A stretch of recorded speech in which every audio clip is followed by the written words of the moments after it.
The Trump administration's slashing of public health funding, both international and domestic, puts us all at risk.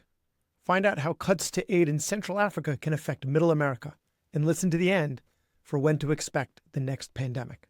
Dr. Tyler Evans is an infectious disease and public health physician who currently serves as CEO and co-founder of Wellness and Equity Alliance.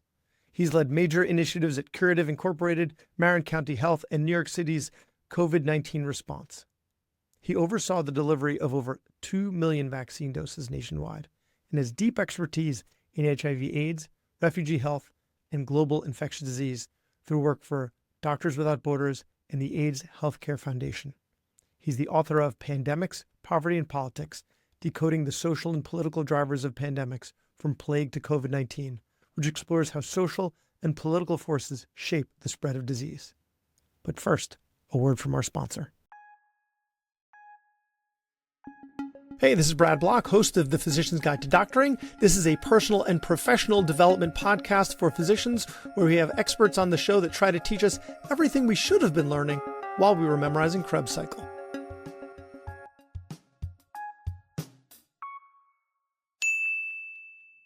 Good to be back. We had a great conversation last time. We did, and I'm looking to learn a lot more from you, especially with all that's been going on in the world. So let's get right into it. So the U.S. has withdrawn from the World Health Organization and slashed funding to programs like USAID and UNAIDS, really our most critical global health partnerships. In your book, you trace the social and political drivers behind past pandemics. So what historical precedents come to mind when you see a superpower pulling back from coordinated disease control like this? Sure. So just to zoom out and discuss how the book is structured. Please, yeah. So the book's name is Pandemics, Poverty, and Politics, and it's decoding pandemics from the third cholera pandemic to COVID-19. And we're really looking at the social and political drivers. The first section talks about social medicine, why it's important, looking at the social drivers of healthcare, mostly chronic health. The second section focuses on essentially all of the pandemics, as I define pandemics, as mortality of more than 1 million people and crossing intercontinental lines. And so we started off with 1899 for a number of reasons. We felt like that was the most relevant, just looking at contemporaneous pandemics.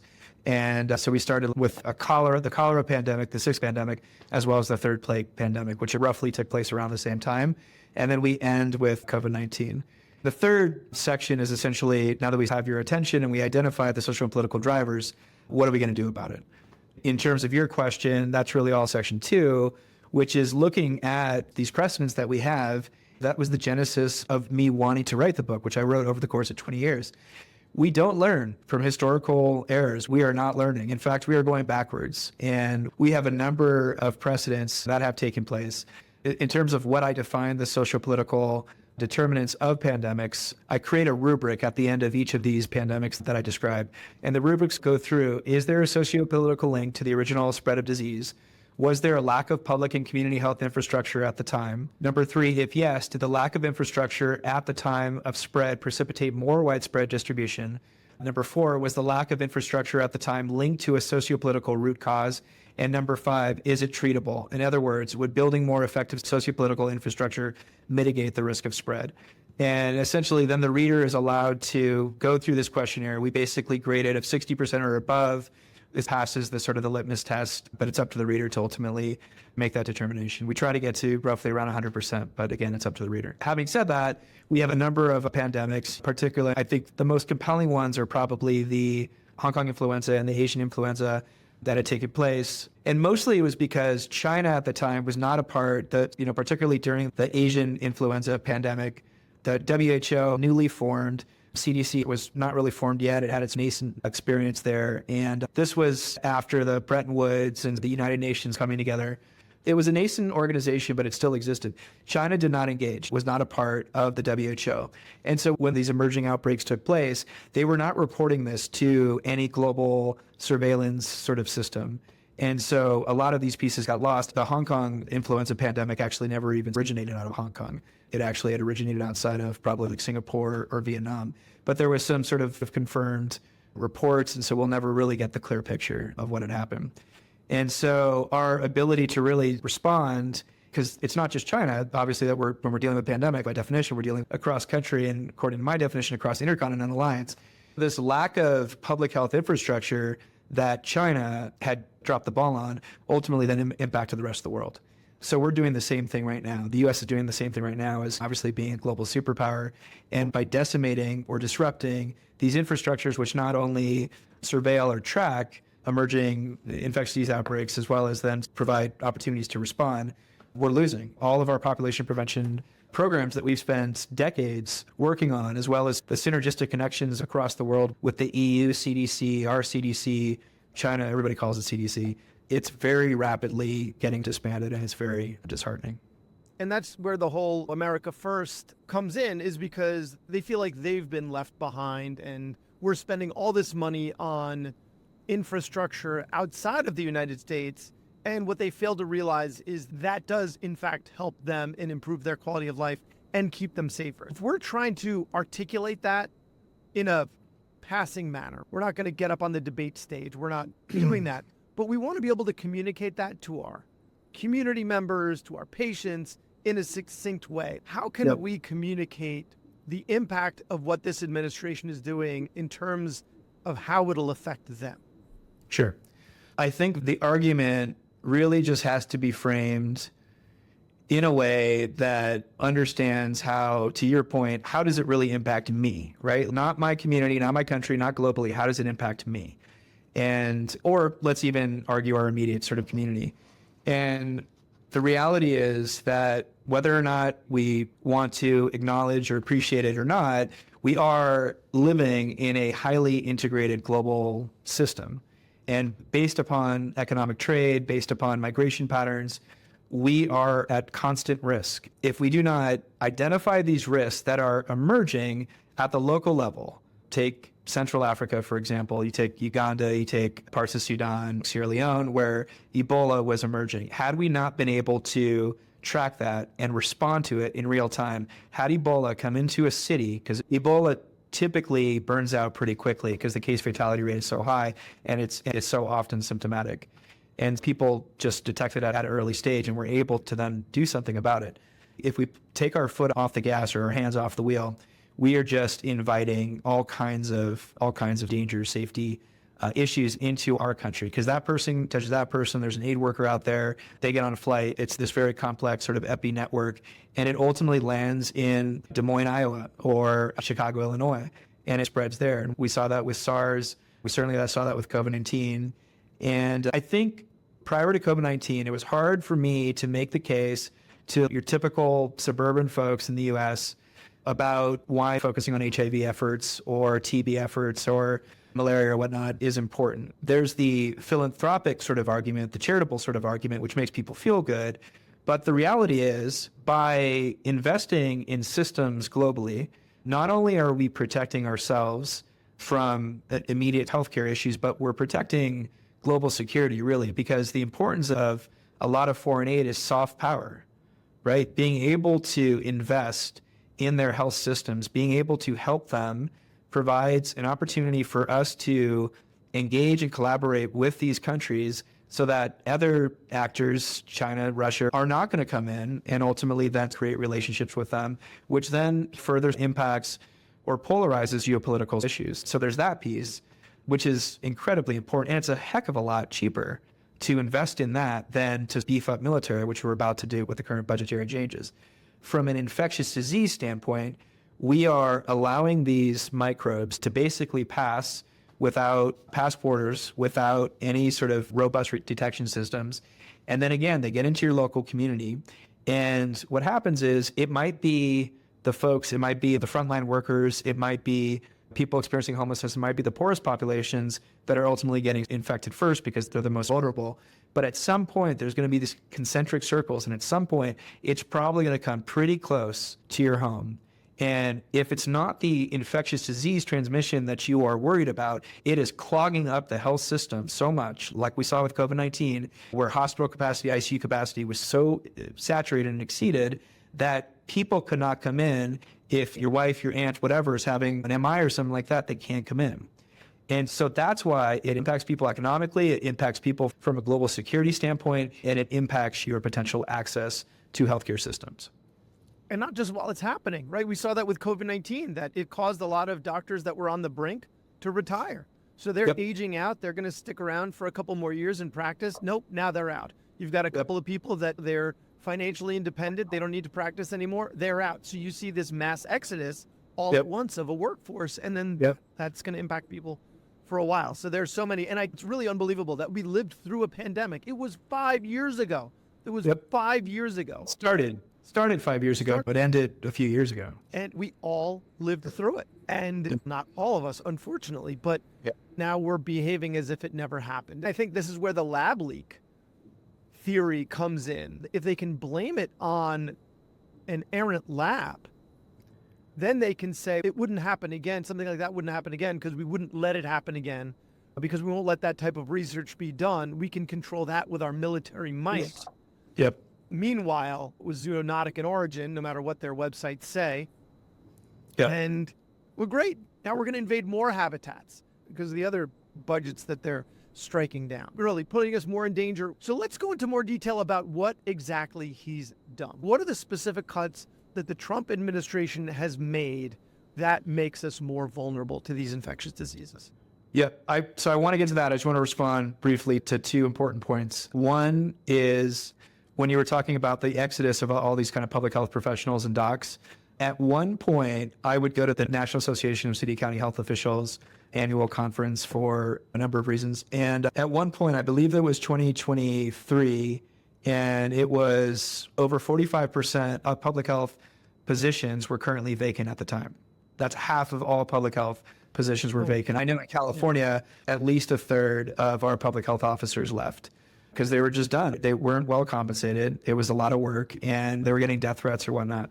So that happened during the prior administration, when we actually were still focusing some dollars into building up infrastructure, and then that sort of quickly receded. And I also, this is a pet peeve of mine, Brad, when people say during COVID, we're still in COVID, right? COVID has not left, and it will not leave, right? We left the pandemic. COVID-19 will stay in perpetuity, endemically, sure. So getting to the next question, cuts. Before our talk here, I was just looking at the White House proposed budgetary cuts. And I think given the fact that it was approved the other day, I think most of these probably went through, but I'll just highlight some of the key ones that really impact basically foundations of population and public health prevention. One of them is global health. Okay, so that's over $6 billion. Now, there's a lot of concerns right now about PEPFAR. That's the President's Emergency Plan for AIDS Relief. And I just need to give a little context to the importance of PEPFAR. PEPFAR is single-handedly probably the most important global health policy that has ever existed. And it was promoted, championed, and signed by George W. Bush. It's often identified that HIV has had bipartisan support and even more support from Republicans and conservatives. And so the fact that we are pulling back on that now is deeply concerning. PEPFAR's reduction in mortality has been just profound. Our response systems across the world, when COVID hit, when the pandemic hit, in certain places where PEPFAR systems had existed, their surveillance and response was so fast because the sort of distribution sort of channels or networks were all set up. So to dismantle that would be devastating. This is during the prior administration, this had already been identified because there was some very tenuous false sort of connection to abortion, which ultimately ended up becoming debunked. But PEPFAR has been on the chopping block for a while. And while they say they're going to retain certain parts of it, we're deeply concerned about where that's going to go. So that's global health, $6 billion in that. Strengthening institutions, $112 million. By definition, it is literally strengthening systems and our foundations in order to withstand cracks, any additional sort of cracks in the pavement or additional sort of emerging threats. The refugee or unaccompanied minor fund, that's close to $2 billion. That's being cut. We knew that was going to happen. Why that's so important? In refugee and unaccompanied minor programs, you've got big, substantial screening sort of modalities that are coming in that are partly through the CDC branch of refugee care, as well as working with essentially all the sort of UN branches or whatnot. And we still have to have some screening modalities of our own. And typically when refugees are screened in, CDC recommends within 30 days, but it's often extended up to 90 days, that we have these screening modalities looking mostly for infectious diseases. I've worked on a number of programs where I've integrated primary care and behavioral health or mental health components of that, but that's going to be a major sort of impact to us. HRSA at 1.7 billion right now. That is HRSA? Health Resources Services Administration. HRSA, why that's so important is because HRSA funds FQHCs, federally qualified health centers, the education programs across the country, the National Health Service Corps, the loan repayment program, which of course the administration is trying to break up, which incentivizes basically providers going into kind of low-income communities. And importantly, in kind of my world, it funds Ryan White. Now, Ryan White, most folks have forgotten that name, but Ryan White was important because he was a sort of formative figure that really demonstrated the transformative identity of HIV, that it wasn't just having a predilection for certain risk groups. In the beginning of the 80s, we used to identify them as the 4 H's, and those were homosexuals, heroin addicts, hemophiliacs, and Haitians. The Haitians was just basically a mistake in terms of epidemiological records, and it impacted their economy greatly. But the other 3 were not wrong in terms of risk groups, but it basically stigmatized them, and it gave the sort of it distributed the sort of misinformation that somehow only those 3 groups were the ones at risk.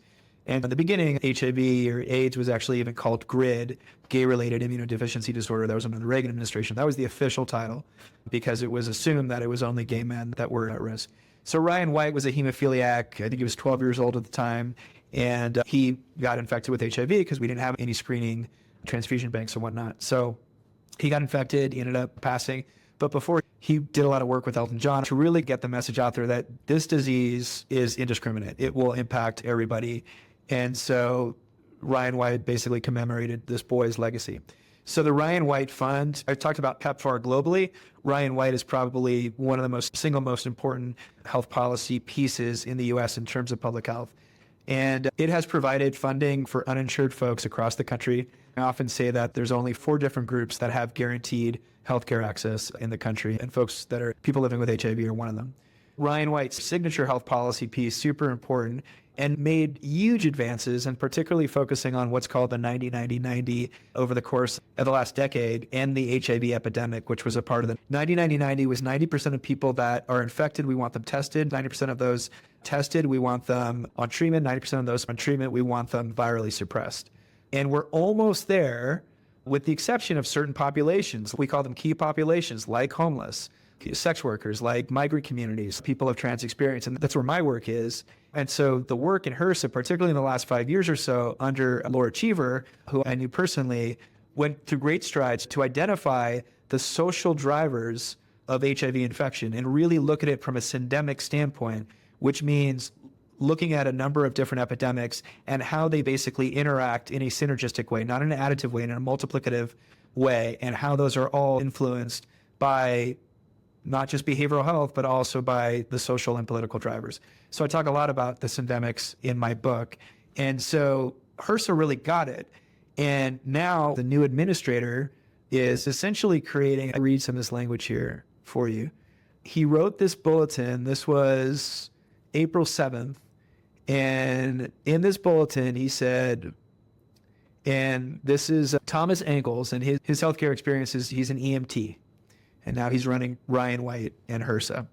And so he says, but under the previous administration, certain interpretations of Ryan White allowable uses, as outlined in prior communications, co-opted the program's patient-centered mission in favor of radical ideological agendas and policies.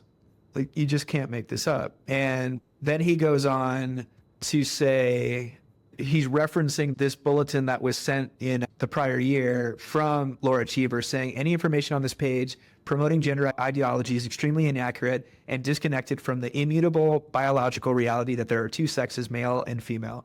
The Trump administration rejects gender ideology and condemns the harms it causes to children by promoting their chemical and surgical mutilation, and to women by depriving them of their dignity, safety, well-being, and opportunities.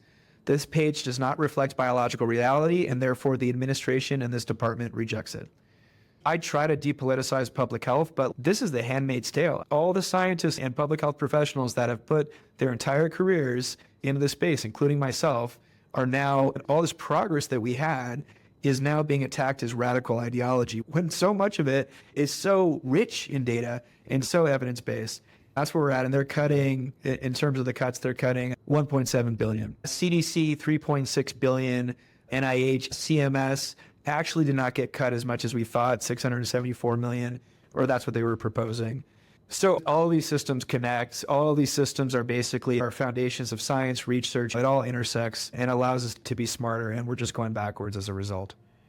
Right. And they claim to be protecting women from trans people. And in reality, the biggest threat to pregnant women are men, right? Domestic violence is a major cause of mortality, if not the top cause of mortality in pregnant women. And yet we're not doing anything about gun safety and gun violence. The hypocrisy is just remarkable. And now we're talking about this big, beautiful bill that they're talking about and all the cuts to Medicaid. And you talk about all of these ways that cuts internationally can affect us, right? They make the world less safe. They make the world less safe. They make us less safe because we are part of that world. We can't cut ourselves out from it as much as the America First people want to. But we're also cutting things back home, right? As you talked about with the Ryan White program, and we're cutting Medicaid. And you've outlined in your book how poverty and neglect create this fertile ground for the spread of disease. And yet income disparity, cuts to Medicaid, all of these things are creating poverty and neglect now back home as well. Yep. So it's creating even more fertile ground for the spread of disease.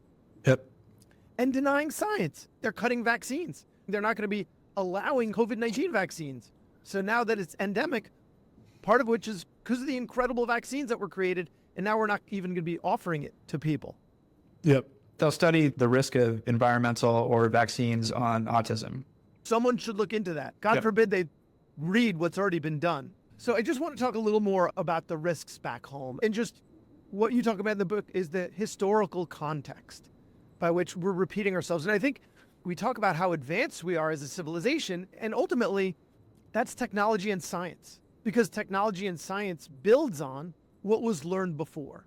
But apparently history does not do that, because we're seeing it again and again. So with the cuts to Medicaid, with the increased income disparities, cuts to these HIV/AIDS programs, right? And also cuts to mental health, right? There are cuts to Substance Abuse and Mental Health Services Administration as well. The doublespeak, right? They talk about how we don't have a gun problem, we have a mental health problem. And yet they're cutting the Substance Abuse and Mental Health Service Administration. What I'm getting at is, should the headlines be true, right? Because we don't know the extent to which they're going to be controlling the narrative. But if they were true headlines, with regards to historical context, what are you expecting to read in the headlines in the next coming months to year? To take out your crystal ball based on what you've seen in the past. Oh, we're going to be, let me just flag a few things because they were important that you just said. So you talked about SAMHSA, Substance Abuse Mental Health Service Administration, and the cuts to that. As an infectious disease specialist, I actually spend more time focusing on mental health and addiction. And the reason why that is, again, is getting back to that syndemic model that is heavily influenced by both. And so as an HIV or an ID doc, I can't tell in the exam room, I'm not going to spend a lot of time, somebody who's injecting drugs, take your pick, meth, fentanyl, and with decompensated mental health issues, I'm not going to spend a lot of time trying to convince this person to take their HIV meds.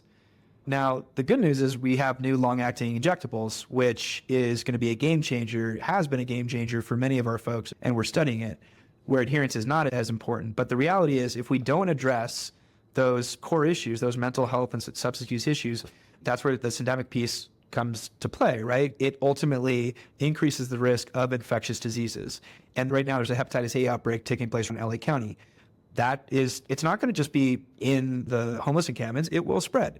That's what infectious diseases do. We will see more of that. My point is, by taking our hands off the wheel of mental health, substance use, which what we're doing, which I was quite surprised at because I thought Vance and Trump were behind mental health and addiction medicine, and partly because they have lived experience. But I really thought that we would see more promotion, but I was wrong with that. And I think in today's a common thread is natural selection. They're trying to make the most vulnerable among us even more vulnerable. And Yeah. seems to be the common thread, right? Yeah. That's the only thing that makes sense. Yeah. So in terms of what are the headlines, it's the next pandemic. It's the next pandemic, and we will rewrite history. And just to demonstrate history again of the last 125 years, we got the third plague pandemic, 1855, 1960, sixth cholera pandemic, 1899, 1923, Spanish influenza, very famous 1918 Spanish influenza, actually did not have its origin in Spain. I think many people know that took place here in Louisiana. Asian flu, 1957, Hong Kong flu, 68, 70, swine flu, 2009, 2010, HIV, 1981, and ongoing, Ebola, number of outbreaks, and now we're at COVID. And then there's the most prevalent infectious disease killers, not pandemics, but the ones that oscillate between endemicity and epidemics, which are TB, malaria, meningitis, measles, diarrheal diseases. Again, the book kind of identifies how almost all of them have socio-political links or drivers. There's a common thread through all of these. If we don't take lessons from history and apply them to the future space, which we are absolutely not doing right now, given the risk of this multipolar world and all of the cascading impacts of technology, further travel and integration, and environmental concerns, it's a ticking time bomb. And it's just a matter of time. I would not be surprised that if we're going to have another epidemic in the next 5 years. It'll probably be another respiratory disease. And it will spread, again, even quicker, probably this time, given the fact that we have taken our foot off the gas or the hands off the wheel. And then I don't know, Brad. I don't know if that will, if COVID didn't wake us up. Yeah, if COVID didn't teach us, how is this going to teach us, right? We're just going to keep not learning the same lessons. So I think the important message, the message of this book, the reason why I wrote it, and the messages that I'm trying to have on spaces like yours, is to get to, this is typically the docs and healthcare professionals, but I want to get into living rooms of your Joe the plumbers and whatnot, your average folks, and really just explain to them how this does impact them and how ultimately, and it's not a complex sort of nonlinear sort of equation here. There's a very clear linear sort of chain of events. We saw it less than 5 years ago. It's going to happen again. And it's going to impact your Aunt Ida as well as folks in Botswana and Sierra Leone or whatnot. And that's just reality because we are all connected in this sort of integrated global system. I don't want to end on something dark because this whole interview has been that, right? I want to end on something positive and uplifting if we can possibly do that. So amongst all of this, what gives you hope? Like you do all this amazing work and you've dedicated your life to giving back and making the lives of less fortunate people better. So you are giving me hope, right? By the fact that you are out there communicating this information, fighting the good fight, right? But what brings you hope? Good question. I am an eternal optimist. And despite the fact on certain days I may wake up with somewhat cynical view, I'm constantly impressed by the power of humanity to band together and work together and address challenges together. And what I find so distasteful is when you have these populist leaders who come in and sow fear and discord or whatnot to basically break up that solidarity among humans that effective leaders should essentially bring together. And I saw that during the pandemic. I've seen that during HIV, people working across the aisle to get things done and to help humanity. And that to me is really reaffirming. I think that we can get through a lot of this if we just depoliticize this stuff and focus on, and I'm not talking about all the dimensions of this world because that's way beyond me, right? I'm really just talking in my space, public health and healthcare. That's the control that I have. And if we can explain, again, how focusing on building out systems of public health, which by definition is for the common good, and connect that to healthcare in a more integrated fashion so that certain sort of communities would not fall through the cracks, which then impacts themselves. If we can get that message across, I believe that most folks that I talk to, whether red states, blue states, whatnot, ultimately want the same thing. And they want their communities to be healthy, they want their families to be healthy, and ultimately they want to thrive.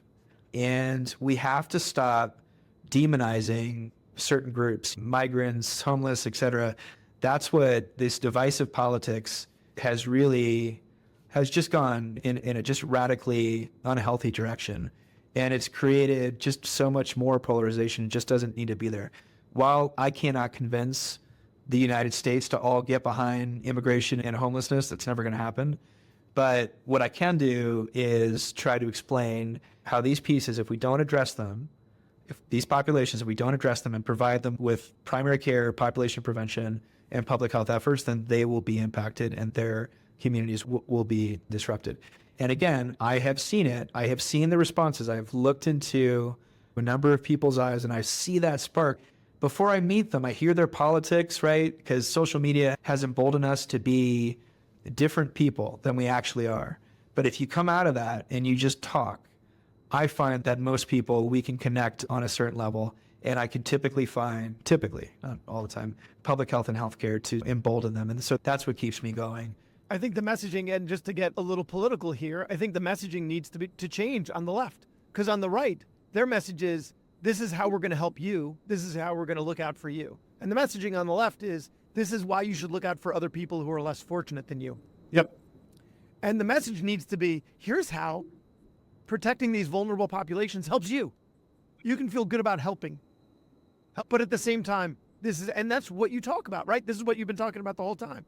How we are all interconnected, syndemic, right? This is, you can't pull yourself away from these situations because it will spill over into your front door and into your house. And so we have to start speaking in a way that says, this is how this helps you. Do it out of goodwill, right? No, we have to speak in ways that this is how it's going to help you. And if we don't start doing that, then they're going to keep voting out of fear for someone like they have. I totally agree. I think, and when I do talk to certain folks in certain states who probably have very different politics than I engage with that, see where they're at. And that's what I'll often talk about. I'll often talk about, it's the rational common sense argument. This will impact you.